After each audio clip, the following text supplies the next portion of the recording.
gelé, on est entêté. Oh yeah! Un peu sauvage, c'est bon. On fait ce qu'on veut, notre corps, on est faf, faf, faf, faf, faf, faf, faf, faf, faf, faf, faf, faf, faf, farouche. Approche-toi pas. Salut les farouches! Mon nom c'est Coralie Laperrière et j'utilise le pronom elle. Et moi, c'est Emna Achour et j'utilise aussi le pronom elle. Et on est les animatrices de Farouche, votre podcast. Bref. Effectivement. Et on est en ce moment à la Calte 20... On est à la Calte. La Calte. J'ai fait un petit jeu. Donc, on est à l'espace coworking, la Halte, 24/7. On est dans un local gracieusement fourni par Pivot, ainsi que l'équipement fourni par Pivot. Merci Pivot. Merci Pivot, notre média indépendant préféré, qui n'a pas peur de donner le micro à des activistes sans avoir peur qu'ils s'attachent dessus. Oui, on fera pas ça. Mais on pourrait. On pourrait. Et on a la chance d'être en compagnie de Karine Côté-Andretti. Bonjour Karine. Allô. Merci d'être là. Merci d'avoir accepté notre invitation estivale. Très grand plaisir, merci. Puis vous la connaissez peut-être, chère auditorice, sous le nom de Karine CA sur Instagram. Vous la suivez peut-être. Karine, tu es autrice, entre autres de l'essai Port d'attache, osons révolutionner nos amitiés. Très bon titre d'ailleurs. Tu te dis toi-même, donc dans ta bio, maman, conférencière et journaliste. Est-ce que tu te sens farouche aujourd'hui, Karine? Ah oui. Oui, puis ça fait du bien. Dans mon été, dans cette saison estivale où est-ce que je suis pas mal maman à temps plein, là, c'est une petite parenthèse spicy qui va me faire du bien. Ouais. Tu peux-tu être farouche avec tes enfants un peu? On est farouche différemment. Hein? Quand je suis pas régulée, je suis farouche différemment avec eux.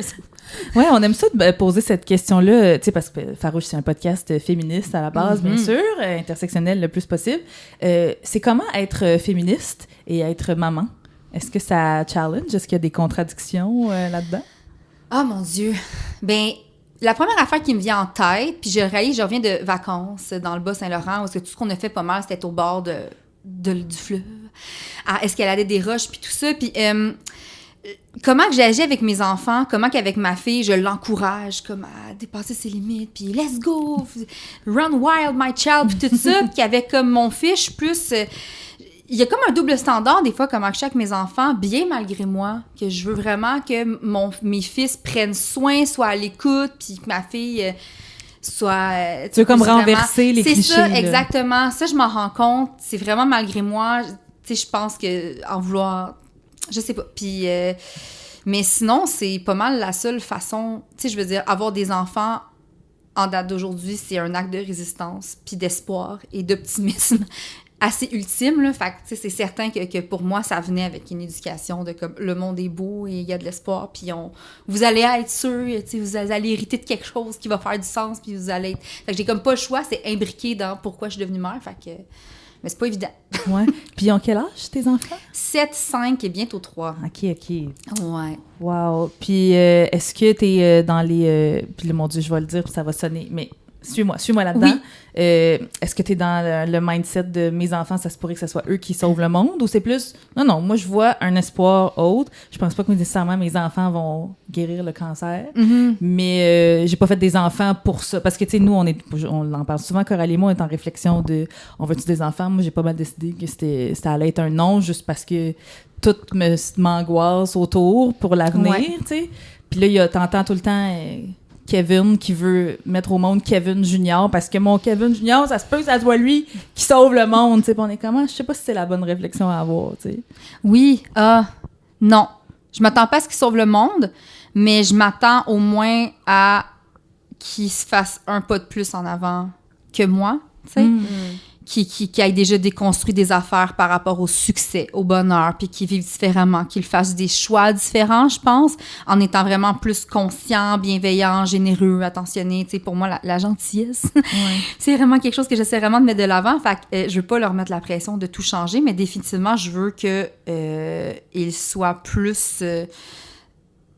ancrés dans la communauté plutôt que ce que moi je l'ai été, peut-être. Comment tu fais ça, mettons?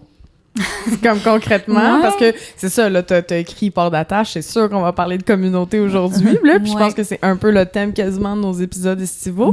Fait que comment tu fais ça, comme, à part faire des playdates? J'imagine que ça ressemble à des playdates des fois, mais est-ce que...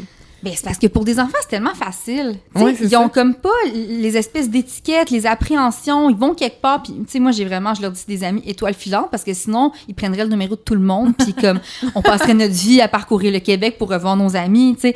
C'est tellement facile. Il y a une espèce d'ouverture qui est là. Ils sont constamment en état de résonance, là aussi, là, que, sont vraiment ouverts au monde, aux autres, sans avoir peur d'être blessés, super vulnérables. Il y a vraiment quelque chose qui est très pur dans cette énergie-là de l'enfance qui fait que c'est tellement facile de connecter aux autres que je veux juste nourrir ça, en fait, puis leur offrir les conditions pour qu'ils se sentent assez en sécurité pour continuer d'oser connecter comme ça. Puis après ça, tu sais, j'essaie de leur donner des outils pour communiquer leurs limites, leurs besoins, tout ça. Mais tu sais, je pense que ça va surtout par, tu sais, connecter aux autres. Ça va beaucoup par avoir accès à sa vulnérabilité. Fait que, moi, je suis comme, on va défricher le petit chemin, là, ici. Je sais pas si on me voit, mais je fais un chemin vers mon cœur, mon ventre. Dans l'œsophage. Dans l'œsophage, tu sais, où est-ce que la vulnérabilité est, évidemment, tu sais. Fait que, tu sais, ce chemin-là va être défriché, puis ils vont être capables d'y accéder, puis je pense que c'est ça qui va leur permettre d'être empathiques, puis de se mettre à la place de l'autre, puis après ça, tu sais, d'avoir les élans de générosité, puis tout ça, mais honnêtement, il n'y a pas tant de choses à faire outre que comme assurer le contexte parce que les enfants ont ça vraiment naturellement, le désir d'aller vers l'autre. C'est très instinctif encore. T'es pas dans les téléphones, puis c'est dur les écrans, là, en ce moment. Mettons, genre, parce que moi, j'entends là, ça, des fois, de certains parents, là, comme les écrans, c'est un fléau. Ben oui, mais c'est parce que là, moi, je vais être... je sais que je vais avoir cette étiquette-là de mère fatigante. Moi, il n'y a pas d'écran chez nous. Pas pantoute? Pas pantoute. Ah on ouais. a une soirée cinéma par mois, puis c'est un moment de connexion, là. Tu sais, où est-ce que on est avec eux, puis on leur parle, puis on écoute ça. Des fois aussi, on va mobiliser les écrans, mettons que je suis toute seule avec eux, puis je suis vraiment menstruée, puis comme là, je file pas, puis là, je vais encore être avec eux, puis ça, mais non, moi, ils ont pas... tu sais, je veux dire, ils savent pas c'est quoi YouTube, là. Fait que, puis je sais pourtant... En fait, si mon fils le sait, c'est parce qu'il a entendu des enfants de son âge. Je me rappelle qu'ils viennent d'avoir 7 ans. C'est très jeune. Savoir c'est quoi, mais sinon, non, moi, j'ai éliminé ça. Puis est-ce que tu appréhendes quand il va... Tu sais, parce que moi, c'est ça. Moi, j'essayais... Moi, j'ai pas d'enfants, mais j'ai des enfants dans mon entourage. Puis j'essaye que quand c'est moi qui les garde, justement, de pas d'écran, pas tout ça... Mais après ça, ils sont comme, non, mais non, mon ami à l'école, là, un cellulaire. Fait que là, moi, je vais demander un cellulaire à maman. Parce que c'est comme, on se compare à nos pères, puis on veut être pareil. Est-ce que tu appréhendes ça peut-être plus quand ils vont être, je sais pas, mi-fin primaire, secondaire? Tu sais, comment tu vas gérer cette affaire-là de... Est-ce que tu vas pouvoir respecter ta volonté de qu'il n'y ait pas d'écran? Bien, c'est sûr que ça va sûrement se transformer avec leurs besoins, mais tu vois, mon fils de 7 ans m'a déjà dit « Ah, tout le monde joue à Minecraft, mais pas moi. » Il n'a aucune idée c'est quoi. Il sait juste que c'est un jeu vidéo puis que tout le monde joue. Tout le monde en parle. Ouais, c'est ça. Quoi, mais je suis vraiment dans le discours de comme « Mais on est différents puis c'est correct. Ouais. » Tu sais, moi, je suis tout le temps dans « Reste connecté à ton cœur » parce qu'ils sont encore à l'âge, ils peuvent être super influençables. Je suis comme « C'est pas parce que tu le sens toi qu'il y a quelque chose que tu dois pas dire, pas faire. » Tu sais, c'est difficile, mais... Fait que je pense... Moi, j'inculque beaucoup que c'est correct d'être différent parce que ça veut dire qu'on est connecté à notre cœur, qu'on fait quelque chose de bien, mais aussi, il est très conscient. Je lui explique vraiment beaucoup là, que les écrans, t'es moins créatif, t'as de la misère à te concentrer, t'as de la misère après ça à comme, contrôler tes émotions. T'sais, il est au courant de tout ça, puis oui, il faut que je le rappelle beaucoup, mais au final, je pense pas qu'ils comprennent très bien pourquoi on le fait pas. C'est ça. Puis, je me pense vraiment pas meilleure qu'une autre, mais mettons, quand j'étais avec des enfants qui ont beaucoup d'écran, je le vois beaucoup, comment mes enfants ont moins de misère à s'ennuyer. Ils ont vraiment un monde imaginaire super riche. Ils vont puis même moi, je suis pas capable de faire ça, tolérer l'ennui, là. Je sors mon sel, puis je trouve ça tellement inconfortable puis difficile, puis je voulais tellement pas leur transmettre ça que je valorise beaucoup quand ils s'ennuient, ils savent pas quoi faire. Je fais tant mieux. Ouais. Tu sais... Trouvons quelque chose. C'est ça, passe au travers. De l'autre bord du ouais. chemin, ça va être le fun. Mais, fait que je pense que je vais m'adapter, mais j'ai pas l'impression que ça va être difficile si jamais. Mais vu que c'est tellement cohérent dans tout ce que vous avez mis en place à la maison, si eux autres sont solides puis confiants dans leur identité comme ça.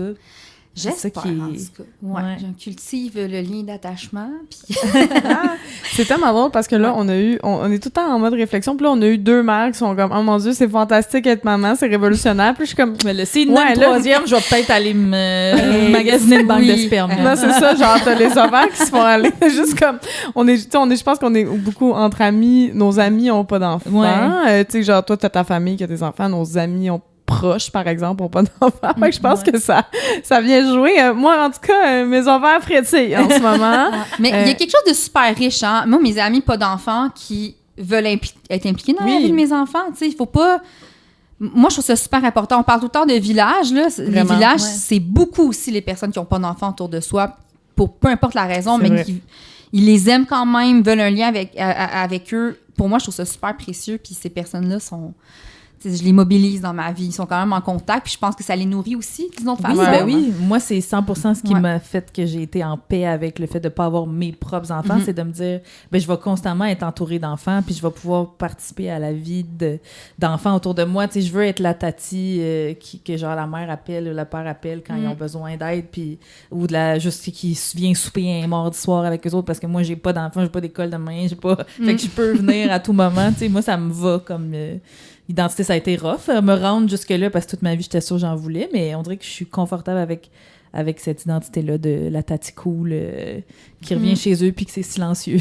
Ouais, moi j'en parle souvent, mais moi, c'est ça, j'en ai pas d'amis proches puis qui ont des enfants. Puis des fois, j'étais un peu la fille weird qui est comme...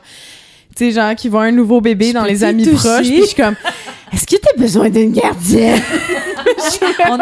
On s'excuse d'ailleurs au moment, on doit avoir l'air creepy quand on dit ça, mais c'est parce que pour C'est vrai, vrai. ça nous ferait plaisir. Hey, mais tellement pas.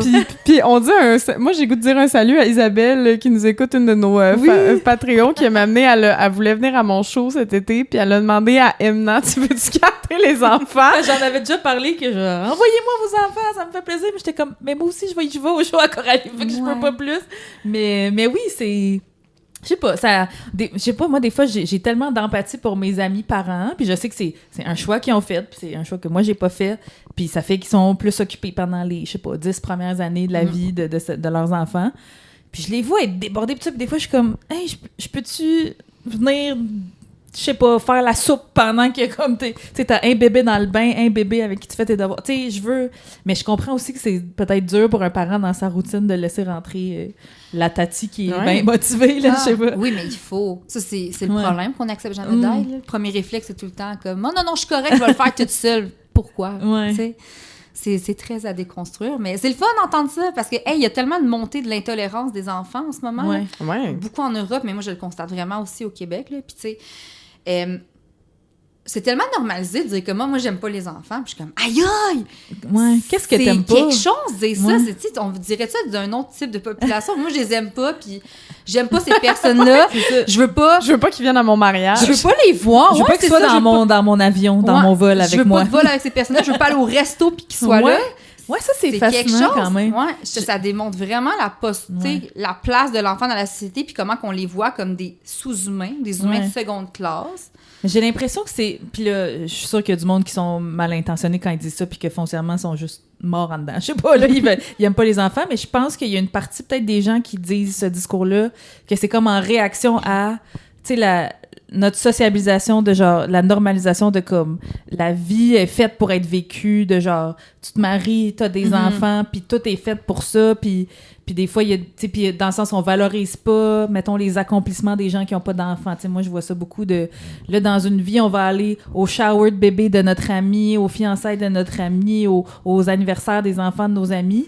Mais moi, si j'ai une promotion à job puis que c'est ça mon accomplissement de mon année, ben c'est pas un enfant, fait qu'on va pas me... Tu sais, je pense que j'entends ce discours-là, en tout cas, dans mon algorithme, que ça serait comme en réaction à ça, de genre...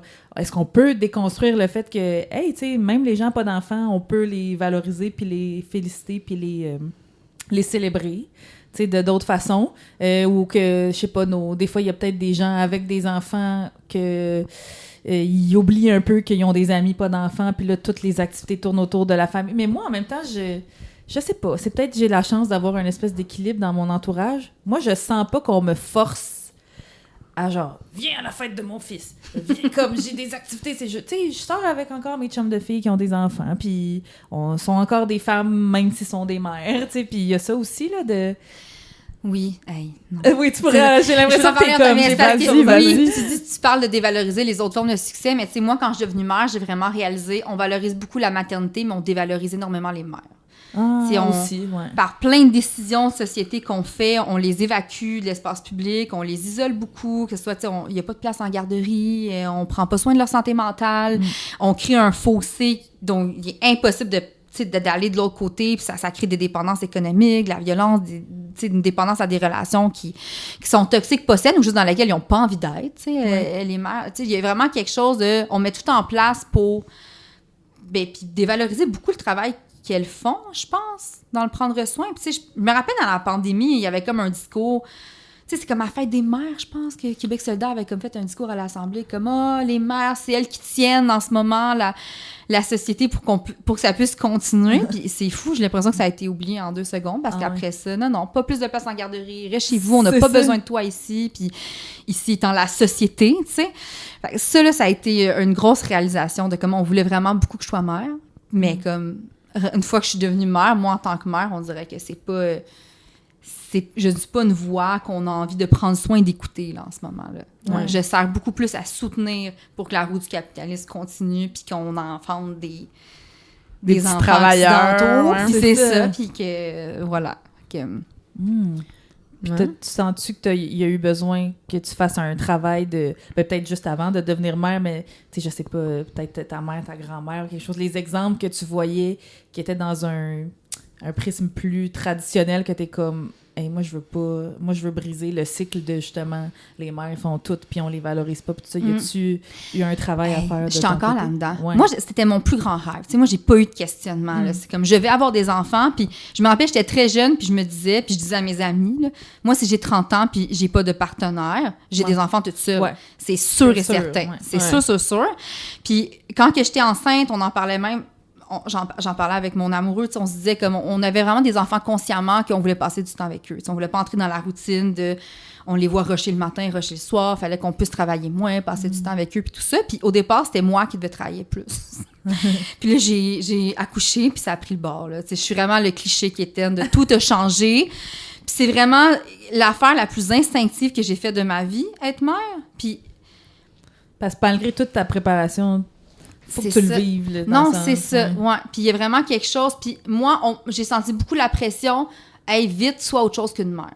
C'est quelques semaines après, c'est comme, veux-tu sortir? Il faut pas que tu oublies, t'es une femme, t'es une amoureuse, t'es une amie. J'étais comme, aïe, aïe. Moi, en ce moment, je vis mon plus grand rêve. C'est comme, je peux-tu juste être ça? Puis pourquoi c'est pas correct? Mettons que c'est la saison de ma vie où je suis juste une mère. Ça me rendait pas fière, mais on dirait que le discours que je recevais de l'extérieur, c'était ça. Fait que j'ai comme consciemment décidé de mettre de l'avant que, hey, ça peut aussi être cool. Je voyais beaucoup sur les réseaux sociaux, puis je pense que c'est important d'en parler, de ces solitudes-là plurielles qui viennent avec la maternité, puis des problèmes qu'on a, charge mentale, au niveau de la santé mentale aussi, puis tout ça, mais c'est aussi vraiment le fun, puis nourrissant, puis ça serait le fun aussi qu'on remette ça de l'avant. Fait que j'ai peut-être plus ça le travail que j'ai fait, mais sinon, encore aujourd'hui, je suis beaucoup dans le... Des fois, je fais semblant de lire un livre chez nous. Puis ça me tente pas de lire, je suis pas concentrée, je me tente pas pantoute, mais je veux que mes enfants me voient faire autre chose que faire du ménage ou cuisiner. Tu sais, je suis comme, ils vont me voir lire un livre relax, là! Même si en dedans, je suis pas relax pantoute, mais je suis comme... Fait que je suis encore en train de déconstruire ça, mais c'était très mélangé, qu'est-ce que je viens de dire. Mais tu fais des trucs consciemment quand même. Consciemment quand même, pour montrer que oui... Parce que tu sais c'est quoi les clichés, tu sais c'est quoi les impacts de certains comportements. Mais tout en montrant que... Tu sais, moi, je travaille pas à temps plein parce que je veux être là avec mes enfants, puis je me suis beaucoup fait... En fait, j'ai vécu beaucoup d'incompréhension de la part de collègues dans le milieu dans lequel j'étais, là. Comment, pourquoi? Puis t'as pas peur pour ta carrière? Puis j'étais comme... Oui puis non, dans le sens que je sacrifierais pas ça pour ça. Fait que j'ai envie de montrer que c'est possible, mais en même temps, ça vient avec le fait que je suis tout le temps là, puis c'est moi, le parent par défaut, qui prend plus soin, puis je veux pas n'être que ça. Fait que c'est ça un petit peu... La fine... C'est ça, c'est la fine ligne sur laquelle tu marches, mais oui. Moi, j'ai envie qu'on parle de communauté, un petit peu, parce que t'en parles dans ton livre, que j'ai feuilleté, que je prends vraiment... moi, je prends le temps de le lire, parce que chaque chapitre, je trouve, c'est comme... Il y en a qui disent ça par rapport au livre. C'est comme un bon vin. tu le prends quand t'es prêt, tu sais, ou que comme, tu sais, genre, il a vieilli, puis ben, tu le prends. Puis je trouvais ça vraiment intéressant comment tu parles de communauté, puis comment... C'est vrai qu'on n'en parle pas beaucoup dans ce monde. Déjà, je veux savoir, depuis la sortie du livre, ça fait 1 an-ish, 1 an et quelques, et comment les gens parlent... Tu sais, t'as dit que ça t'avait aidé à tisser des nouveaux liens, ce livre-là. Parle-moi-en, je veux tout savoir. Bien, en fait, j'ai vraiment été chanceuse aussi parce que, faire le travail de ce livre-là, ça m'a permis de prendre conscience de plein d'angles morts que j'avais. sais, par exemple, que j'acceptais jamais d'aide, que souvent, je mettais des limites parce que je pensais que c'est ça, prendre soin de moi, mais au final, je m'isolais. Tu sais, les limites ont le dos large, là, ces temps-ci. Là. Puis, tu sais, souvent, en fait, moi, je pense qu'on met nos limites avec des guillemets, mais ce qu'on fait, c'est qu'on s'évite de tolérer l'inconfort des relations, tu sais, parce que il y a quelque chose de très... Moi, j'avais en tête que l'amitié, c'était beau, c'était merveilleux, fallait vraiment s'investir là-dedans, mais tout comme la communauté, ça reste des relations humaines complexes, puis ça va être inconfortable. Tout dans la société, même prendre soin, le self-care, c'est moi. Fait qu'évidemment, quand tu arrives en relation avec une autre personne, il y a des couches de socialisation à déconstruire, puis de valeurs incrustées vraiment profondément. Fait que moi, c'est ces anglements-là que j'avais, comme j'aspirais à des amitiés vraiment grandioses, en m'imaginant que ça allait être juste du beau, mais c'est vraiment difficile, tu sais. Qu'est-ce que tu parles grandiose? Genre, à quoi tu penses? Comme, on fait un voyage en Grèce, puis on pense... Tu sais, c'est quoi? Non, moi, c'était vraiment... Toi, moi, c'était mon village. Tu sais, moi, j'ai pas une super relation... J'ai pas vraiment de lien avec ma famille, en fait, là, tu sais. Fait que j'ai tout le temps eu des trous à boucher, si on veut, puis j'ai tout le temps eu de la misère parce que les gens n'ont jamais eu les mêmes attentes que moi, les mêmes besoins que moi, on dirait, les personnes que j'ai rencontrées. Moi, je voulais juste des gens avec qui partager mon quotidien puis des relations aussi intimes que j'ai avec mon chum. C'est ça pour moi, tu sais, quelqu'un vraiment avec qui que je pourrais avoir des projets communs à long terme, puis tu sais, vivre ma vie un petit peu, là. Fait que c'est avec beaucoup de réciprocité puis d'intention. Fait que c'était vraiment ça pour moi, là. C'est vraiment la base, là. C'est vivre ce pour qu'on est censé vivre, là. Pour moi, c'est vraiment... La base, c'est les connexions humaines, là. Mais c'est ça, j'étais beaucoup dans le... je tolérais pas vraiment l'inconfort de ce que ça l'amenait. Fait que ça m'a vraiment fait prendre conscience que j'avais du travail à faire là-dessus. Puis sinon, c'est juste parce que c'est super con, mais j'ai été invitée à tellement de podcasts par rapport à mon livre. Ah ouais? Puis je terminais chaque fois en disant, là, je viens de déménager dans les cantons de l'Est, je connais pas un chat, j'ai jamais mis pied ici. Genre, si vous voulez aller prendre une marche, un café, un verre, c'est écrivez-moi. Puis comme, les gens m'ont écrit. J'étais comme, si les gens m'ont écrit, clairement, mais c'était tout le temps weird parce que j'avais l'impression que les gens me connaissaient plus que je les connaissais. Ah ouais, ça, c'est un classique. Là. Les gens t'entendent dans leur... Le parasocial, là. Ouais. C'est ça, c'était super. C'est quand même... J'ai réalisé à quel point c'est vulnérabilisant, cette affaire-là. Mais au final, j'ai vraiment créé des beaux liens grâce à ce livre-là, que les gens m'ont écrit des témoignages super beaux. Puis ça... J'ai aussi été invitée à beaucoup de clubs de lecture puis de rencontres qui ont été faites. Ça a été super riche. Puis j'ai tissé des liens de cette façon-là. J'ai rencontré du monde. Fait que pour moi, c'était comme vraiment autant dans le processus intérieur que concrètement rencontrer des gens, là. Ouais, oui, puis vas-y. J'allais dire, pour ce que je disais tantôt, on dévalorise d'autres sortes de communautés que celle de la famille. Ben, c'est un peu ça. Ça rejoint aussi un peu ça. Puis t'en parles, je pense, dans le livre on met le couple au-dessus de toutes les autres sortes de relations entre deux humaines, alors que les amitiés, c'est ça, comme tu dis, elles sont aussi complexes, elles sont aussi... elles ont besoin d'autant d'entretien, sinon plus, peut-être des fois, que sont... l'espèce de fatalité du couple. Je sais fatalité, oui, c'est ça. Comme c'était horrible, mais... Ben, je pense qu'on pense qu'il y en a besoin de plus, mais au final, c'est juste la même énergie, même intention, même engagement qu'on a dans nos relations amoureuses, tu sais. Puis c'est ça que j'aime de l'idée... T'sais, moi, je suis monogame et heureuse, mais j'aime cette idée-là du polyamour où est-ce qu'on met pas de limites puis qu'on reste ouvert au possible tout le temps, tu sais. Parce qu'on dirait qu'avec la mononormativité, où est-ce qu'on hiérarchise les relations puis que le couple, tu sais, une fois arrivé à l'âge adulte, toutes nos énergies vont à trouver notre partenaire amoureux-amoureuse, tu sais. Puis beaucoup moins vont dans nos amitiés. Mais si jamais on reste ouvert à tous les possibles, que toutes les personnes sont sur le même pied d'égalité, de « Hey, je pourrais vivre quelque chose de nice avec cette personne-là, qui sait? » Mais on se laisse pas ces portes-là, tu sais, d'ouvertes. Fait que je pense que c'est pour ça que ça demande plus d'efforts, mais au final, quand on est dans cette posture-là, ça demande juste des efforts égaux à nos autres types de relations. Puis souvent, l'amitié, ça a été démontré. Il n'y a pas beaucoup d'études sur l'amitié, mais de plus en plus. Mais souvent, les effets sont plus bénéfiques qu'une relation de couple parce que c'est souvent des personnes avec qui on n'a pas nécessairement d'engagement matériel. On n'a pas de maison, on n'a pas de famille. Tout ça qu'on est pogné dans cette relation-là. On a plus de liberté. Les gens qui sont là par choix. On se choisit. C'est comme une espèce d'amour...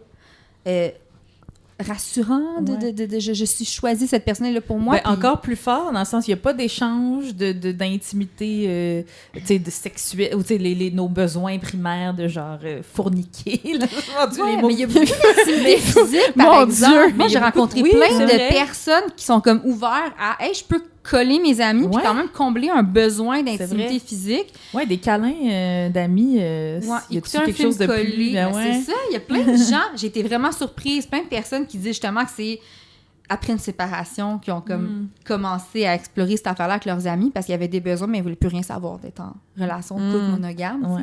Fait qu'ils ont commencé à explorer ça, puis ils ont réalisé que ça compte vraiment un besoin que j'ai plus besoin d'aller chercher ailleurs après. Ben oui, puis moi j'ai une amie, on l'a reçue au podcast, vous allez l'entendre, Chantal Poulain.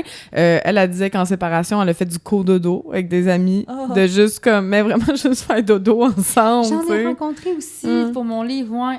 C'est ça, c'est toutes des choses auxquelles on pense pas, puis non seulement on pense pas, mais on pense qu'on n'a pas le droit d'y penser. Qu'on dérange pourtant- ou que c'est réservé juste à quelqu'un avec qui on est en couple, avec qui on se commet. Mais c'est vrai que c'est bizarre quand tu y penses que on se permet 1 million d'affaires avec notre partenaire amoureux, mais qu'on a de la gêne peut-être avec nos amis.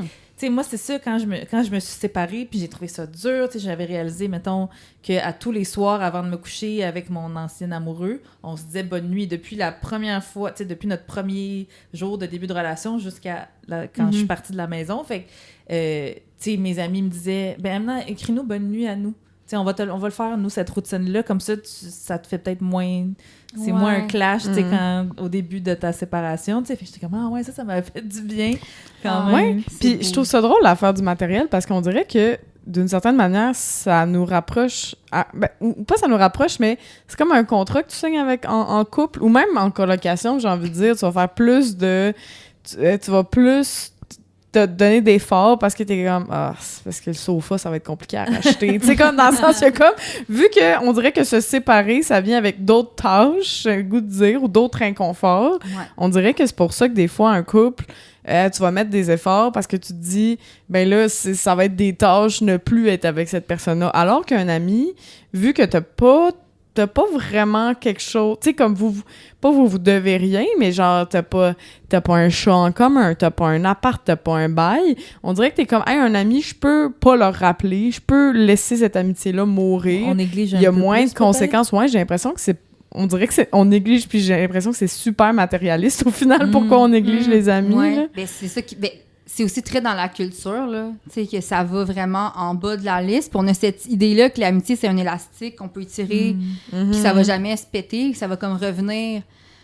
Quand on le lâche, il revient vraiment à l'état initial. Puis oui, un peu. Mais on dirait que ce qui fait la force de l'amitié, ça fait aussi sa fragilité, parce qu'à cause de ça, on est capable d'étirer vraiment beaucoup. C'est ça. L'élastique. Mais... Est-ce que vous avez déjà eu des ruptures dans l'amitié? T'sais, moi, je me rappelle de trouver ça extrêmement inconfortable de devoir rompre avec une amie, mais que des fois, je me dis, mais c'est la seule... Je me sens plus bien, puis je veux pas juste la ghoster, puis let it fade away. Faut que je lui dise, hey, je pense qu'on est rendu ailleurs. Tu sais, comme je dirais à un partenaire, là, je pense qu'on est rendu ailleurs, puis j'aime mieux qu'on s'appelle plus. Tu sais, c'est bizarre. Ah, mais t'es bonne, parce que ghoster, en fait, il y a une étude récente qui démontre que c'est la façon préférée de se désengager d'une amitié de bien des gens. Puis c'est pas mal, c'est pas parce qu'on care pas, mais c'est souvent parce que notre génération, on n'a pas beaucoup d'attachements sécurisants. Hein? Ouais. Puis en attachement évitant, anxieux, on tolère mal l'inconfort. Fait que souvent, c'est par ça, parce qu'on est inconfortable, mais aussi parce qu'on n'a pas assez de compétences communicationnelles.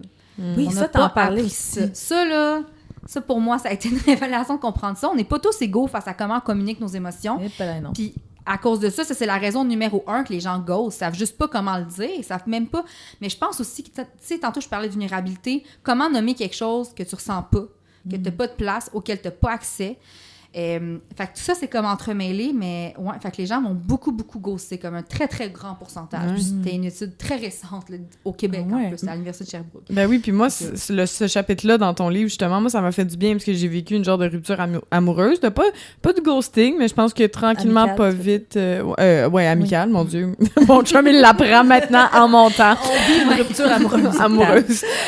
Non, amicale, puis ça s'est vraiment fait... tu sais, comme très, très, très progressivement. Puis j'avais comme cette espèce de deuil que j'étais comme, voyons, je suis dans ma tête. Puis ça m'a vraiment fait du bien de te lire parce que j'étais comme, OK, oui, ça arrive. Puis, mon Dieu, là, les abonnés, vous allez me dire si je me répète, là, mais je trouvais ça intéressant. Mettons, c'est mon chum qui m'avait dit, moi, j'étais comme, non, mais je crois à la communauté, il faudrait que je continue, mais j'avais plus comme d'intérêt à continuer cette relation-là. Puis mon chum me dit, mais tu n'es pas une communauté. T'es toute seule, tu sais. Puis il y a ça aussi que je trouve intéressant de comme... c'est quoi notre responsabilité des fois comme amis quand la personne, elle n'a pas construit de communauté, tu sais, parce qu'on s'arrive puis c'était une amitié avec un garçon, on s'entend, il y a des gars qui ont pas beaucoup d'amis puis c'est un phénomène qui commence à être répandu, mais c'est quoi notre responsabilité avec certains amis quand t'as plus envie de le voir, cet ami-là, mais tu y crois à cette affaire de communauté-là, puis tu y crois au village. Il y a comme, on dirait que moi, c'est ça qui m'a fait le plus mal, c'est de faire... J'avais l'impression d'être hypocrite avec ma façon de penser, parce que j'étais comme... J'ai plus envie d'être la seule personne pour lui, d'être le pilier pour lui, mais si je quitte, il y a plus rien. Puis ça m'a fait beaucoup de mal. Si on quitte, il n'y a plus rien. Ça, c'est quelque chose qui nous fait rester, je pense, dans des amitiés, alors qu'on devrait peut-être pas, tu sais. Oui. Puis souvent, c'est parce que justement, on prend pas le... Tu sais, il y a beaucoup d'amitiés qui reposent sur le rôle aidant-aider, là. Ça crée beaucoup de fatigue de compassion. Puis ça, tu sais, j'avais rencontré une psychologue qui se spécialise en amitié, puis c'était vraiment l'affaire qu'elle voyait le plus souvent, là. Des fatigues de compassion, des gens qui ont besoin de s'en aller, qui savent pas comment s'en aller, tu sais. Puis des fois, c'est juste s'en aller. Je veux pas nécessairement m'en aller pour toujours, mais j'ai besoin d'une pause, tu sais, ou j'ai besoin d'une parenthèse, parce qu'en ce moment... Puis dans la... Évidemment, j'ai écrit ça... J'étais quand même beaucoup deep dans la pandémie. Puis, tu sais, on est tous un peu à se tenir la tête hors de l'eau. Comment qu'on peut avoir l'espace pour les autres, cette affaire-là, que c'est là que ça devient important, la force d'homme, la communauté. Puis moi, j'aime ça, voir la communauté comme une réciprocité pas directe. C'est une réciprocité très indirecte. Si moi, je donne à quelqu'un, c'est pas cette personne-là qui va nécessairement me le redonner, mais ça va me revenir autrement. Ou peut-être qu'elle te le donnera pas là parce qu'à ce moment-ci, elle avait besoin de ton aide, mais peut-être qu'au moment où toi, tu vas en avoir besoin, elle va être là. Parce que si c'est juste aussi aidant, aider, puis puis qu'on fait juste alterner à m'amener, c'est quand est-ce qu'on a du fun ensemble. Exact.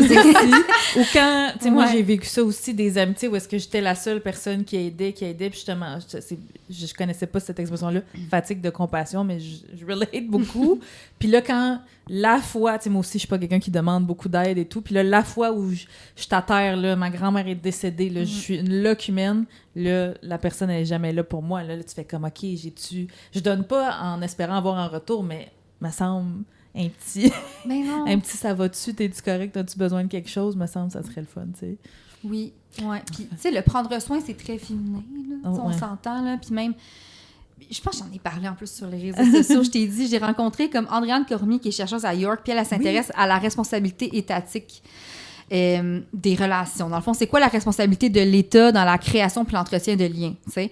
Puis c'est une question qui était super complexe parce qu'elle était là, tu sais, l'État peut pas nous obliger à avoir des amis ou entretenir des liens, mais elle a l'obligation de nous donner les outils puis les ressources. Dans ton rapport d'impôt, là. C'est ça. Puis j'étais comme genre... Parce que au début, si j'ai posé la question, j'étais comme, mais ça a comme pas d'allure de se dire qu'on est obligé d'être amis parce que ça va être nous, les femmes encore, qui vont être pognées d'être amies avec les personnes qui nous haïssent, qui nous violentent, là, puis elle était là exactement. Puis c'est pour ça que dans ces études-là, il y a comme deux camps, vraiment, les personnes qui sont comme, ça n'a pas de sens, parce que c'est sûr qu'avec nos années de socialisation, ça va encore finir que les femmes vont devoir prendre soin des pauvres incels, tu sais. Puis ça me fait beaucoup penser à l'espèce d'épidémie de solitude que les hommes... C'est comme si c'était notre responsabilité encore, puis c'était vraiment ça qu'elle décriait, mais en même temps, il y a une nuance quelque part de, est-ce qu'au moins, il y a une possibilité que la société nous donne les outils, les ressources. Puis les ressources, on parle de temps, on parle d'argent, on parle de connaissances, donc on parle de communication non-violence, savoir nommer nos émotions, de sécurité aussi, là, tu sais, c'est sûr que comment avoir accès à ma vulnérabilité si ma vie est en jeu chaque fois que je marche dehors, ça arrive, tu sais. Il y a comme plein de choses. Aussi, j'ai envie de dire, là, comme si t'es, tu sais, les quartiers, je veux pas les villes en 15 minutes, là, qu'on dit, par exemple, tu sais, c'est important d'avoir un quartier proche parce que, tu sais, moi, cet ami-là, par exemple, il était proche de chez nous, c'était pratique d'avoir un ami, c'est un ami que je voyais souvent parce qu'il est à côté de chez nous. Je pense que si mes amis étaient plus proches de chez moi, je les verrais plus souvent. Fait que déjà, d'être loin, d'avoir besoin d'une voiture, d'avoir besoin d'argent pour se déplacer, veux pas comme... Moi, des fois, je les vois, là, mes voisins, là, ils font un souper, là, puis là, tu vois, là, tous leurs amis, ils reviennent tous en char chez eux. Je fais... T'habites où? Qu'est-ce qui s'est passé? Vous voyez combien de temps? Tu sais, on dirait que moi, il y a ces questions-là qui m'habitent maintenant parce que je suis comme, si t'es loin de cette amitié-là, c'est compliqué. Puis oui, maintenant, il y a les réseaux sociaux puis tout, mais la proximité, ça a un impact incroyable. Moi, ma communauté, tu sais, je m'implique un peu dans dans mes voisins, puis, tu sais, c'est pas mes amis, je pense, mais maintenant, je connais leur nom. Maintenant, je sais qu'ils ont des enfants. Tu sais, comme, je suis quand même proche d'eux. Il y a quand même une communauté puis je le vois que des voisins, à cause qu'ils ont des enfants, leurs enfants jouent ensemble, ils deviennent des amis, tu sais. Des amis de circonstance. Exactement, mais c'est beau parce que clairement, c'est parce qu'ils étaient à proximité. Si ils étaient tous dans le bois, séparés, ces gens-là se parleraient pas, tu sais. Non. Puis ce qui est intéressant, c'est parce que je pense que les gens font mal la différence entre réseau et communauté, tu sais. Puis les réseaux, c'est vraiment quelque chose qui est plus transactionnel, tu sais, dans le sens que je suis en contact avec toi, on garde des liens souvent parce que ça enlève le capital social. Donc, le capital social, c'est un concept en réaction au capital financier pour démontrer qu'avoir des relations puis un réseau social, ça va nous octroyer certains privilèges, certaines opportunités. Donc, plus qu'on a un grand capital social, plus notre vie va être facile, ça, c'est sans équivoque. Fait qu'entretenir un réseau, c'est vraiment un petit peu... c'est plus transactionnel, c'est plus fonctionnel. Puis ça va créer des grandes choses. Je veux dire, comme, mettons, moi, les parents à une école se réunissent pour que les enfants aient une belle cour d'école. C'est un réseau qui va faire ça. Ils vont être ensemble vers un but commun. C'est essentiel. Sauf que dans le réseau, la communauté, c'est vraiment plus au niveau du prendre soin, de la réciprocité. Il y a quelque chose quand même du partage des ressources sans compétition. Puis pour moi... Puis tout est dans tout. Pour moi, ce qui fait passer d'un réseau à une communauté, c'est l'amitié. C'est à partir du moment où on insuffle un petit peu d'amour là-dedans, puis un petit peu de curiosité, j'ai envie vraiment de te connaître, d'être ami avec toi, d'avoir un lien avec toi, puis de connecter, pas juste parce que c'est d'adon, tu sais, parce que je m'intéresse vraiment à ce que t'es, puis tant mieux si c'est d'adon, mais souvent, c'est ça, je vais voir beaucoup de réseaux se créer, puis les gens, on dirait qu'ils comprennent pas pourquoi je suis tellement turn on par la communauté, mais c'est parce que t'es encore dans ton réseau, t'es pas encore dans ta communauté, tu sais, il y a du jus de cœur à donner pour que ça passe d'un à l'autre, tu sais. Ouais, vraiment. Ah, c'est bon la différence, que moi, hier, j'en parlais avec mon chum, puis on était comme, je pense qu'une communauté forcée, puis une communauté, mais dans le fond, c'est un réseau. Oui, ça exactement. n'est pas C'est pas mal, mais c'est pas une communauté. Puis je pense que les gens font pas nécessairement la différence parce que on est tellement habitué d'être tout seul qu'à partir c'est vraiment devenu un mot galvaudé, communauté. Pour vrai, là, c'est vrai. Tout est une communauté, mais je sais pas encore si c'est une mauvaise affaire. Ouais. Je sais pas encore si c'est une mauvaise affaire parce que j'ai pas envie d'être comme la rabat-joie. Tu sais, je suis comme, ben oui, les gens se réunissent, c'est le fun, mais c'est ça. Faut de l'énergie. Je dirais jamais assez, là, c'est ça. Ouais, moi, j'ai 2 amis, je les adore, puis je les trouve belles ensemble. Ils se connaissent depuis l'université. Moi aussi, je les ai connus à l'université. Puis leurs critères, toutes les fois où ils ont déménagé dans leur vie, puis là, maintenant, elles sont propriétaires, faut qu'elles habitent à maximum 20 minutes à pied l'une de l'autre. Oh. Tu sais, c'est cute, là, tu sais. Puis ils ont réussi, puis ils le font. Puis elles ont voulu tomber enceinte en même temps. Elles ont 2 enfants. Tu sais, des fois, tu contrôles pas tout le temps, tu sais, pour la maternité. L'ovulation, ouais, là, ben, non, mais elles ont réussi. Leurs 2 enfants ont à peu près le même âge. Ils sont nés à quelques mois de différence, les deux. Puis eux autres, c'est vraiment... Puis en plus, tu sais, c'est des Françaises, fait qu'elles ont pas nécessairement leur famille avec elles ici. Eux autres, comme c'est cette amitié-là, c'est leur famille. Elles se voient, tu sais, ils ont leur vie, tu sais, ça roule, là, de 2 parents qui travaillent, puis des enfants à garderie, puis tout ça, mais... un mardi après-midi, s'ils ont besoin de décompresser, ben on marche 20 minutes, puis on est rendu chez notre ami, puis les enfants se connaissent, puis les enfants vont être BFF probablement aussi. Tu sais, il y a quelque chose de beau là-dedans. Mais c'est des partenaires de vie. Tu sais, tantôt, quand on parlait de hiérarchiser les relations, tu sais, un partenaire de vie, c'est pas juste ton chum, ta blonde, ou peu importe, c'est des amis aussi, là, avec qui, littéralement, tes 2 amis font leur vie ensemble. Ouais. Ah oui. Tout est pensé en fonction de l'autre, là, puis c'est très riche, puis ça a été aussi démontré que dans un couple monogame, les personnes qui ont aussi des amitiés riches, leur couple va être plus fort parce que tout ne repose pas c'est vrai. sur le couple, sont capables après ça d'aller chercher d'autres choses chez leurs amis, puis de vivre des affaires aussi avec d'autres personnes. Ça laisse plus de liberté au couple, tout ça. Donc, ça fragilise moins le lien que quand tous les besoins puis toutes les attentes sont sur une seule personne. Oui, j'ai envie de te partir là-dessus parce que j'ai vu une publication sur... parce que tu fais des petites vulgarisations, tu fais des petits hashtags en 5 minutes. Tu as parlé de « emotional gold digger » à un moment donné. Parle-nous-en. Sur Instagram, oui. Ça, je me rappelle pas en quelle année c'est apparu, mais en gros, c'était le principe de dire que dans un couple monogame, souvent, la femme, monogame hétérosexuel, la femme va être à la fois l'amoureuse, l'amante, la meilleure amie, la psychologue, la cheerleader et la directrice des ressources humaines de son chum, tu sais. Parce que l'homme, souvent, quand il est dans une relation amoureuse, va vraiment... Il va avoir que sa blonde avec qui va être vulnérable, il va avoir un engagement certain. Puis d'ailleurs, c'est des statistiques très, très tristes, mais tu sais, à la suite d'une rupture, souvent, les hommes qui qu'il y a une rupture avec leur partenaire amoureuse vont vraiment sombrer en dépression parce qu'ils n'ont plus personne d'autre. Puis la personne qui soutenait tout est plus là. C'est elle qui faisait tout pour eux, tu sais. Fait qu'il y a quelqu'un sur Twitter un moment qui a dit « On pourrait-tu mettre le terme, tu sais, gold digger, à toute la charge, le travail émotionnel qu'une blonde fait pour son chum, tu sais. » Mais c'est en réaction au fait que les femmes, on se fait traiter de gold digger puis qu'on est attiré juste par les hommes qui ont de l'argent et tout ça.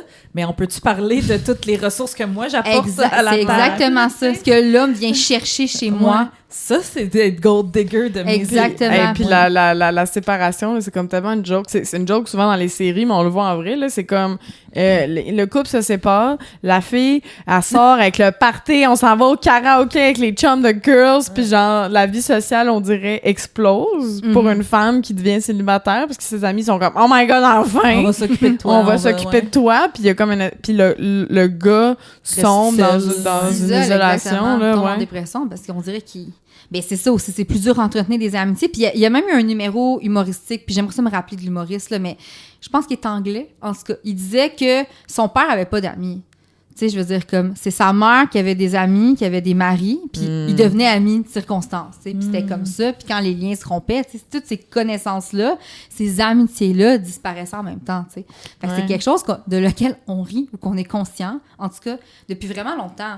Puis même dans la façon de socialiser, tu sais, tu sais, j'ai reçu ça beaucoup comme critique, là, des hommes qui ont lu mon livre, qui m'ont écrit pour me dire « On dirait que tu nous dépeins comme des personnes pas capables d'avoir des émotions saines. » Si le chapeau te fait, mon chum.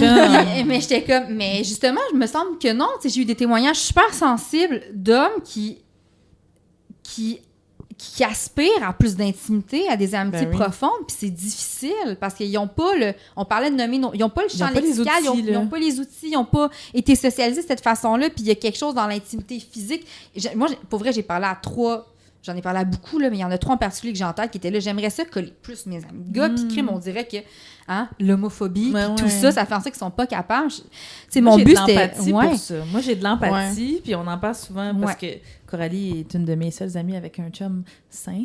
Puis... non, c'est pas vrai. Mais on en parle souvent, puis j'ai de l'empathie pour ça, puis en même temps, je suis comme... Ben, ça serait le fun que ça repose pas tout sur les épaules de la partenaire qui est une femme. C'est ça, parce que souvent, les hommes que j'en ai rencontrés, ça a tellement été difficile d'écrire ce chapitre-là parce que je voulais justement pas que ça tombe dans l'amitié, c'est pas pour vous, vous êtes pas bon là-dedans. Je voulais vraiment avoir un regard sensible sur ça parce que c'est vrai qu'ils vivent beaucoup de solitude, puis c'est vrai que ça affecte dangereusement leur santé mentale, ça a plein d'effets délétères dans leur vie, mais...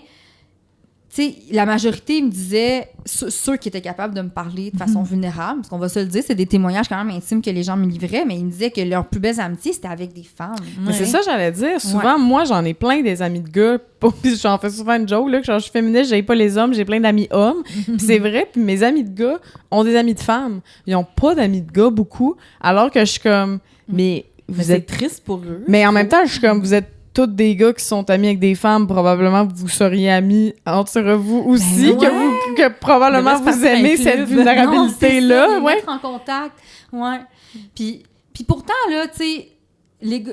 Tu sais, moi, dans mon entourage aussi, ils show up, là, les gars, là, les uns pour les autres, sans poser de questions. Tu sais, justement, ils parlent pas entre eux, mais ils sont tout le temps là. Tu sais, il y a beaucoup de services rendus, comme dans le langage de l'amour, là.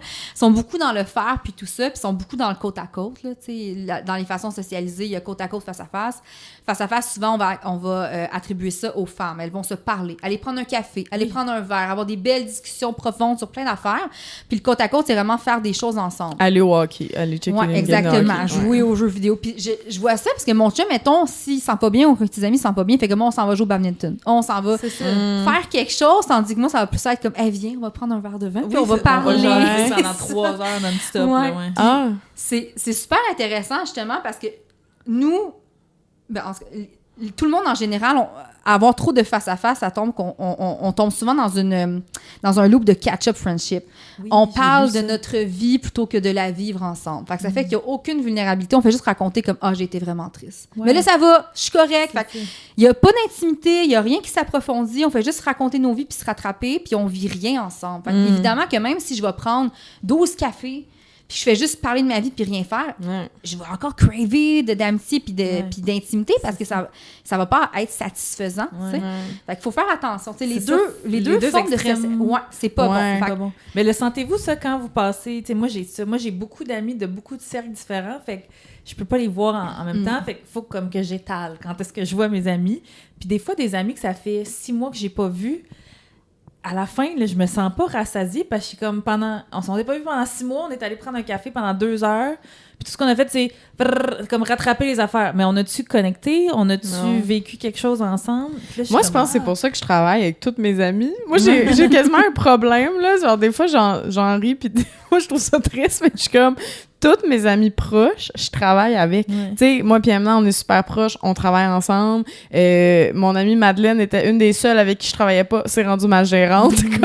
comme je travaille avec mes amies parce qu'on dirait que ça me permet de construire quelque chose avec elle. Ça me permet de vivre de quoi avec elle, d'avoir plus d'affaires à jaser parce qu'on est en train de construire quelque chose. On dirait que j'ai vraiment de la misère je suis de la misère à avoir des amis avec lesquels je ne travaille pas. Après ça, on fait un métier formidable qui est l'humour et comme, tu sais, on est dans des bars, on rencontre des gens le fun. Fait que on a vraiment cette chance-là.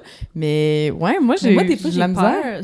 On en parle souvent des fois de « Hey, Coralie, on va-tu faire quelque chose? » Puis juste on entre nomme pas amis. le mot farouche, mettons, mais on a de la misère à le faire parce que c'est... En plus, quand t'es dans l'autoproduction puis dans le... Tu sais, t'es travailleuse autonome, tu travailles un peu tout le temps, t'es tout le temps un peu en train de travailler, fait comme c'est dur de complètement faire la coupure, puis Farouche, c'est notre bébé, puis...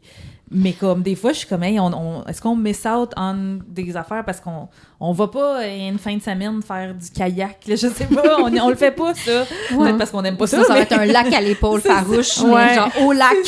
Faire un team building. Oui, mais il y a quelque chose de la culture commune qui est importante aussi, parce qu'il faut pas non plus mépriser... Tu sais, je me rappelle, il y a des gens, ils méprisent beaucoup le small talk où ils disaient comment ça, c'est mes amis, mais on veut juste comme se voir pour écouter OD, mettons. Puis comme, je suis comme... c'est une forme d'amitié, puis ça t'apporte du plaisir, t'es bien, tu vis de quoi, vous riez, vous parlez plein d'affaires. C'est votre culture commune, puis c'est correct. Puis ça soit genre jouer à Donjon Dragon, faire du tricot, aller, tu sais, peu importe quoi, là. Quand on construit une culture commune, il y a quand même... C'est un des catalyseurs très puissants d'une amitié. Fait que je pense pas que c'est que, tu sais... Il y a beaucoup plus de positif, je pense. Mais je comprends ce que tu veux dire, mais faut pas non plus évacuer ça, que l'importance que ça a de travailler véritablement ensemble dans un but commun. Je trouve que dans bien des jobs, on est en parallèle. On travaille pas ensemble. On veut juste travailler un à côté de l'autre. Ben aussi le fait qu'on s'est choisi pour faire ce projet-là parce qu'on se faisait confiance puis on l'aurait pas fait avec n'importe qui. Quelle belle preuve de confiance et d'amour. Puis c'est drôle parce qu'on en parle souvent en général là, de la vulnérabilité. Puis je trouve que mes amis avec lesquels on s'est pognés, comme qu'on s'est déjà chicanés, c'est mes amis avec lesquels je suis le plus proche. Parce que je pense que les gens, on a peur de se chicaner dans la vie, on a peur d'aller là, alors qu'à toutes les fois là, puis tu sais, tu fais ça va être une conversation inconfortable, la conversation elle n'est pas plaisante, mais après, je me sens plus proche de cette personne-là, je sens que je peux dire plus de choses à cette personne-là, je me sens plus moi-même avec cette personne-là. Ça aussi, je trouve ça fascinant comment on n'ose pas être vulnérable avec les autres. C'est un des sujets qui est le plus aimé dans mes conférences. Là. Je suis comme genre, là, on va apprendre comment chicaner gang. Ouais. Des amis.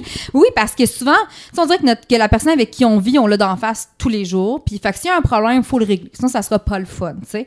Nos amis, vu qu'on se voit moins souvent, on dirait qu'on peut sacrer ça en dessous du tapis, faire comme, OK, on va juste attendre que ça passe, mais ça crée plein de ressentiments, puis ça crée du désengagement petit à petit dans la relation. Puis, justement, les gens ont tellement peur de l'inconfort, puis j'en parle beaucoup, mais c'est vraiment ça. C'est une peur de l'inconfort, puis on manque d'outils, mais se chicaner, ça permet de la réparation. Puis réparer, c'est « je choisis encore d'être en relation avec toi ». C'est ça que ça fait évidemment que ça approfondit l'intimité. Puis ça, c'est Esther Perel qui le dit. Là. Je sais pas si vous la connaissez, mais c'est comme une psychothérapeute très mainstream, culture pop. Puis elle travaille, tu sais, c'est elle qui a dit la qualité de nos liens détermine la qualité de notre vie. C'est comme elle est vraiment pour ça, puis elle est vraiment pour les chicanes, puis pour la réparation. Puis elle aussi, elle parle du fait qu'il y a des langages de l'amour. Tu sais, les psychologues n'aiment pas ça, mais ça permet de... Oui, c'est des étiquettes, mais ça permet quand même une approche accessible. Ça permet des concepts pour en parler, ouais. Puis il y a aussi le langage de la réparation. On n'aime pas tous réparer de la même façon, mais c'est aussi d'être curieux envers l'autre. Puis quand on chicane aussi, on n'est pas dans le « je veux avoir raison », on est dans le « comment je fais pour réparer ». C'est vraiment dans « comment je fais pour être curieux », puis comprendre un petit peu d'où l'autre vient puis qu'est-ce qui s'est passé, beaucoup plus qu'on est dans notre ego. Fait que ça l'amène des niveaux d'intimité vraiment, vraiment... juste des niveaux d'intimité vraiment le fun. Je pense que je voulais continuer ma phrase, je vais l'arrêter là. Mais non, elle était parfaite de même. Mais j'avais vu, c'est drôle sur les réseaux sociaux, c'est pour le monde qui veut le voir, là, Instagram, c'est Francesca Psychology. C'est drôle parce que Manal Drissi l'a partagé alors que moi, je venais de le voir. En tout cas, ça nous a fait une conversation en nous deux. Mais en gros, je vais vraiment le traduire en bon québécois, là, ce qu'elle disait en anglais. Elle disait, la communauté, c'est pas commode. Être dérangé, c'est le prix à payer pour de la connexion puis de la communauté. C'est peut-être de partager un espace, aller quelque part quand ça ne tente pas ou recevoir quand on est fatigué.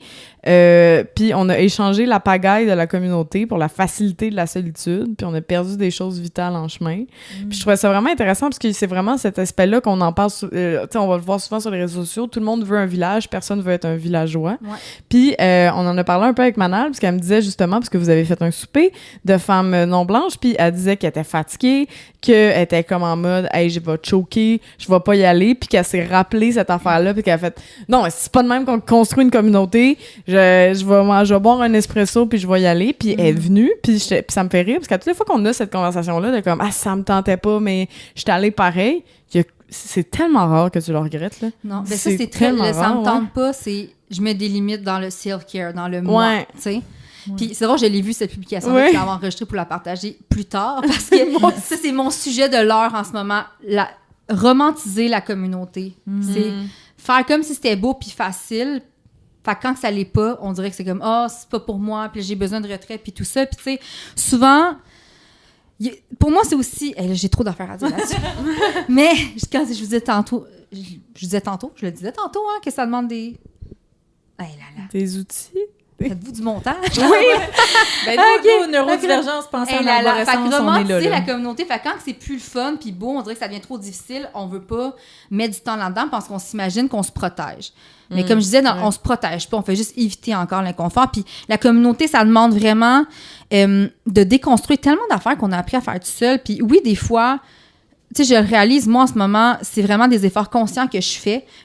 J'ai des affaires, je fais des affaires, puis je parle d'affaires que si j'étais tout seul, ça serait vraiment plus facile. Ouais. Mais au final, la solitude va être va faire plus mal. Mais tandis que le processus va être plus difficile si jamais je fais ça consciemment pour me créer puis nourrir une communauté. Mais au bout du chemin, tu sais, il va y avoir plus de lumière quand même, mais c'est pas ce qu'on... Évidemment, je veux dire, comme...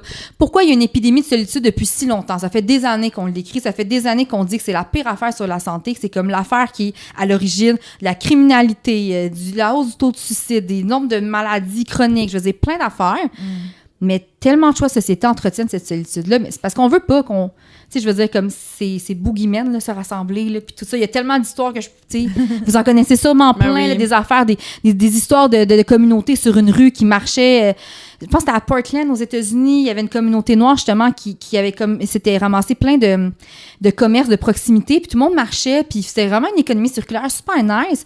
Puis là, la ville est venue mettre un gros bloc de béton en plein milieu de la rue pour plus qu'ils soient capables de traverser. Fait que ça devenait super compliqué. Tu sais, pourquoi dépenser autant d'argent puis de ressources pour ça si c'est pas du fait que la communauté nuit au capitalisme, tu sais? Ouais. Des fois, c'est de se dire aussi d'où vient cette espèce de limite-là que je me mets à moi-même. Est-ce qu'elle vient vraiment de moi pour freiner un élan qui est vraiment naturel et instinctif, mais qui va être difficile? Tu sais, ou ça sert quelque chose que je sois tout seul chez nous à protéger mes limites, puis là, je mets des guillemets. C'est drôle que tu dis ça, parce que ça aussi, en tout cas, on va en parler plus tard dans un autre podcast avec Lourdes Nijean sur le racisme environnemental, mais il y a quelque chose de très drôle que, mettons, le plateau Mont-Royal, qui est un des quartiers les plus denses en Amérique du Nord, puis dans le temps que le monde, les Canadiens français, ils étaient pauvres, ben on sait, c'était le monde qui tu sais, on a lu Michel Tremblay, les enfants jouaient dans la ruelle, les parents aidaient. Là, maintenant, c'est un quartier super gentrifié, tout le monde seul, les triplex sont rendus des maisons unifamiliales, ils se parlent pas. Mais après ça, t'as Montréal-Nord, qui va avoir un quartier où le monde va s'entraider, il va y avoir plus de communautés, parce que des fois, ben, il y en a qui ont pas accès à des ressources, fait qu'ils vont plus s'entraider, mais c'est pas faisable quand t'as pas de char. Ça prend super longtemps à se déplacer dans Montréal. Il y a pas de transport en commun. Fait il y a des autoroutes. Tu sais, t'as Crémazie aussi, l'autre bord de Crémazie, au nord de Crémazie. Beaucoup moins c'est beaucoup moins safe pour les piétons, alors que c'est une population, je pense que la mairesse avait dit, c'est 53% de ces gens-là qui n'ont pas de voiture à la maison, alors que on est dans des quartiers que quand le monde y met des pistes cyclables, ils chialent, alors que t'es comme 50% des gens n'ont pas de voiture. Mais on le voit ça aussi sur la communauté. Fait que c'est ça qui est fou aussi, c'est que ça crée aussi une espèce de... Ça accentue certaines inégalités comme le racisme en disant comme, ben vous avez une communauté, mais on va tout faire pour vous la péter puis que vous ayez de la misère à survivre parce qu'il va y avoir une autoroute dans votre chemin, là. Ouais, mais c'est fou. Puis tout est dans tout, là. On fait plein de liens, mais je voulais revenir parce que tu me fais réfléchir, là, quand tu me parles de... Est-ce qu'on aime véritablement ça, être tout seul, ou c'est qu'on nous a forcé à être seul puis pas vivre en communauté? Mais tu sais, moi, dans les derniers mois, quand je découvre ma neurodivergence puis j'essaie de déconstruire ça, mettons, avec ma psy, elle me dit, parce que, mettons, j'y arrive puis je suis épuisée puis je me sens mal, je me sens coupable de pas être assez là pour mes amis. Puis là, elle me dit, mais ça serait quoi à toi, Emna, une soirée idéale? J'étais comme, moi, si je pouvais être seule chez nous, là, sans que personne me parle pendant 3 semaines, là, je serais bien. Puis je les aime, mes amis, mais j'aime ça, être tout seul, parce que quand t'es neurodivergent, ton cerveau spin tout le temps. Puis là, quand t'es tout seul, au moins, ben il y a juste toi qui spin. Il n'y a pas aussi des gens autour. Fait que là, je me disais, moi, d'abord, j'adore ça, être toute seule. Mais après ça, mettons, je pense... Surtout quand tu viens peut-être d'un groupe qui est marginalisé. Fait que, mettons, moi, je suis une femme racisée, enfant d'immigrants, tout ça. J'adore ça, être seule, mais des fois... J'ai besoin qu'on me valide, j'ai besoin qu'on me rassure sur certaines choses. Puis ça, je pense que c'est pour ça que j'aime autant TikTok, parce qu'au sein de TikTok, j'ai trouvé ma communauté. C'est un réseau finalement. Mais pour moi, ils sont plus proches encore. C'est ma communauté, mais pour vrai, j'ai trouvé des gens qui me ressemblaient, que j'avais pas nécessairement dans mon entourage réel. Tu sais, mettons. Fait que j'aime ça être seule, mais après ça, c'est ça, tu parlais du fait qu'avec Manal et d'autres femmes racisées exceptionnelles, on a organisé un souper. On s'est rendu compte que on était souvent la seule femme racisée de nos groupes, mettons, puis des fois c'est lourd, puis on fait pas pitié, mais des fois c'est comme, OK, je peux pas bouncer, je peux pas me valider, je me trouve folle, je trouve que j'exagère. Fait que finalement, j'aime ça être toute seule, mais j'ai invité 9 femmes chez nous, dans mon appart, où est-ce que d'habitude je suis tellement bien toute seule, puis c'était une des plus belles soirées que j'ai vécues depuis longtemps, parce que c'est ça aussi, c'est... Peut-être que je me sens épuisée quand je suis dans une communauté qui n'est pas vraiment la mienne. Ouais. Quand je dois masquer, quand je dois faire semblant de fitter dans un réseau. Oui. Non, mais c'est tellement intéressant ce que tu dis là. Puis ça ressemble beaucoup à... Moi, j'ai parlé à une femme autochtone, une femme noire, puis une femme autiste qui vit suspecte de l'autisme. Puis c'est un peu le même discours qu'il disait. C'est que ça me demande tellement d'énergie des fois dans des milieux blancs que...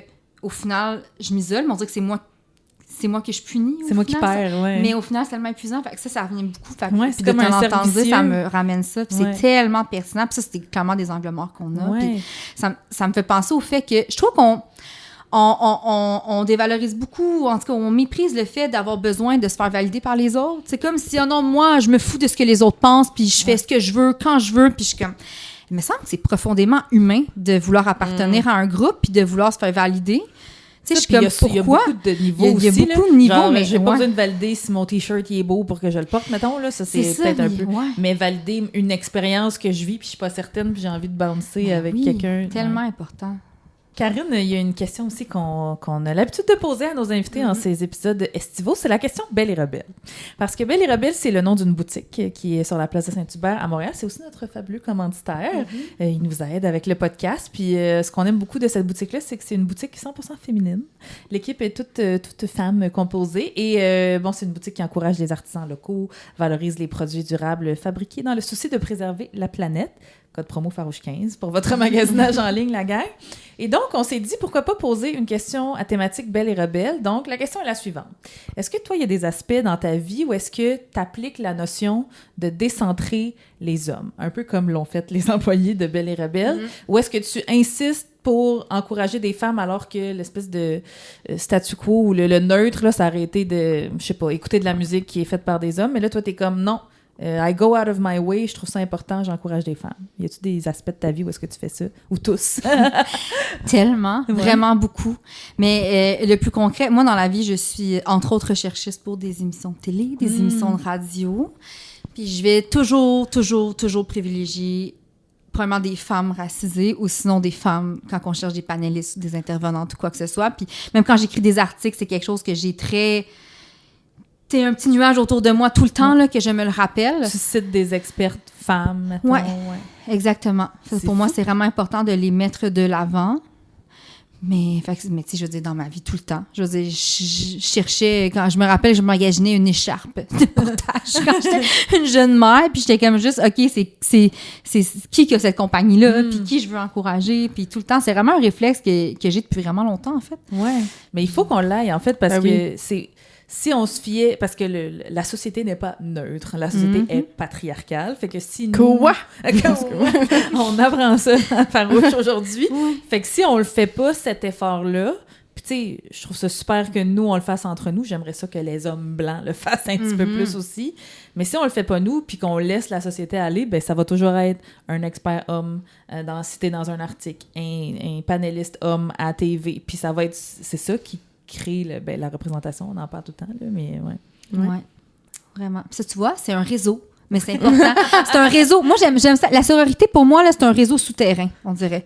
C'est des choses là, qui se font pas nécessairement dans l'œil public, pas nécessairement mis de l'avant. Puis je trouve qu'avec tous les articles, les chroniques qu'on a ces temps-ci par rapport à ce qui reste de MeToo, je trouve ça encore plus pertinent d'en parler, de cette espèce de réseau souterrain-là qui nous unit, puis comment qu'on prend... J'aimerais ça qu'il soit plus inclusif, ce réseau-là, mais comment qu'on prend soin, puis qu'on partage l'information, puis qui... C'est vrai, parce qu'il y a Ouais. possibilité d'être très frontal dans notre sororité, tu sais, comme, mettons, Ouais. Farouche, on le dit, on invite que des femmes, des personnes à diversité de genre. Tu sais, moi, mon festival Hystérir, pas d'hommes sur mes scènes, pas d'hommes cis du tout. Ça, c'est comme plus, je pense, pour pallier justement, tu sais, on dit tout le temps tasser la fenêtre d'Overton. Nous, on est Ouais. dans l'extrême qui est très soft, on va se le dire.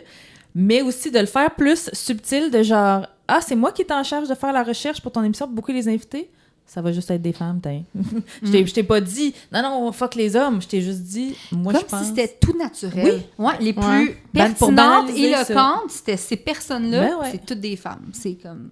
C'est Ah. exactement. C'est parfait. Puis, est-ce que tu as une petite anecdote de mansplaining pour nous aujourd'hui? Laquelle choisir? Ben, j'ai participé à la fondation d'un média qui s'appelle 1.5, que c'était un média qui se concentre vraiment sur l'action changement climatique, puis c'était lié avec une chaire de recherche où on étudiait comment communiquer les choses en changement climatique pour que les gens adhèrent plus, puis s'engagent davantage, plus qu'ils aient peur, puis la chienne, puis qu'il n'y ait pas comme d'impuissance acquise. Puis là, je faisais partie de cette équipe-là, j'ai écrit beaucoup d'articles, j'ai fait de la conception-rédaction, j'étais vraiment beaucoup impliquée. Puis là, à un moment donné, je rencontre même pas des amis de mon chum, parce que les amis d'amis de mon chum, je sais pas pourquoi, mais j'étais là avec eux, puis là, je parle de ce que je fais dans la vie. Puis il y a un des gars qui est consultant environnemental pour des business, puis j'y parle de ça, puis il me dit « Ah, OK, mais regarde, il faut vraiment là, que tu ailles voir comme Équiterre, puis Greenpeace. » Puis il commence à me nommer comme les institutions les plus de base Ouais. Greenpeace. Vraiment. Il me coupe la parole pour me dire ça, puis je suis comme « OK. » Puis Est-ce que tu savais que ça se recycle du papier? non, Tu sais, ouais. c'est ça. Puis sur le coup, j'ai comme pas réagi parce que... Puis je m'en veux souvent. J'y repense des fois, cette affaire-là. Puis il y a plusieurs moments dans ma vie où je repense à des affaires. Je suis comme, mon Dieu, voir que j'avais pas encore le vocabulaire, les affaires pour dire « What the fuck? Ouais. Que tu me dis ça? Tu me coupes la parole pour me dire ça? » Tu sais, fait qu'en tout cas, ça, c'est le plus flagrant. Faire couper Ah, la oui. parole pour me dire « Moi, je m'en vais révolutionner comment qu'on communique l'action changement climatique. » Ah, mais va voir Équiterre. Oui, c'est ça. Appelle Greenpeace, ils vont t'aider. Oui, David Suzuki, tu connais-tu? Tu le connais-tu? Tu sais, aïe, aïe. Ah, Le compost. wow. Tu parles de compost dans tes articles, ça va être bon, ça va pogner. Hey, merci, Karine Oh, Côté. merci tellement. Mon Dieu, ça a passé tellement vite. Merci d'avoir accepté de participer à ce fabuleux épisode de Farouche. C'est un grand plaisir. Oui, merci à Pivot pour le prêt des locaux et d'équipements. Merci à la Halte 24/7 pour l'accueil. Merci Belle et Rebelle pour leur soutien indéfectible. Code promo Farouche15 pour votre magasinage en ligne et en boutique. Puis là, des fois, je le dis pas, mais là, je le dis un peu plus longtemps. Là. Quand vous allez acheter dans nos partenaires. Oui. Eux autres, ils voient que ça marche, puis ils nous donnent plus de sous, puis ils ont encore plus envie de nous commanditer. Tout à fait. Puis- Fait que tout est dans tout. Fait que vos cadeaux de fête, là, Ouais. ben vos cadeaux d'hôtesse, votre cadeau pour votre communauté, allez les faire chez Ballet Oui, Rebelle tout à avec fait. notre code promo, s'il vous plaît. Puis tout à fait. Puis n'hésitez pas, là, je sais, des fois, c'est gênant. N'hésitez pas à le à dire. insister que vous êtes avec Farouche puis que vous avez un code promo. Des fois, il y a certaines employées, peut-être, sont plus nouvelles et elles savent pas comment ça fonctionne, mais insistez, là. On vous le dit, là. Dites-le, c'est Coralie et Amna qui nous envoie. On le sait qu'on a 15% de rabais. C'était qu'on le sait. Prenez-le, s'il vous plaît. Prenez-le. Merci à nos auditeuristes à la maison. Merci à nos abonnés Patreon. Là, on renaît de nos cendres avec les épisodes estivaux, fait que vous vous ajoutez tranquillement. Puis on le sait, les gens qui s'abonnent à plus de 5 $ par mois, ben ils se méritent un fabuleux remerciement en nom. Donc, merci à nos plus récentes abonnées, Sabrina Saint-Pierre. Et Sophie Nicole. Merci beaucoup. Et si vous voulez nous encourager d'ailleurs, abonnez-vous à notre Patreon choisissant le palier qui vous convient le mieux. Et en plus, vous allez avoir des épisodes d'avance, vous avez de la prolongation, vous avez tellement d'affaires. D'ailleurs, restez avec nous à Patreon. On va faire une prolongation avec Karine. Oui, fait que merci à toi, Coralie Lapierre. Merci à toi, Amna Chou. Fait que on continue de parler de Farouche autour de vous. Là. On le sait que la meilleure méthode de nous faire connaître, c'est le bouche à oreille. Fait que parlez-en à vos féministes prêts. Parlez-en à votre réseau et votre communauté. Oui. Merci les Farouches. Bye.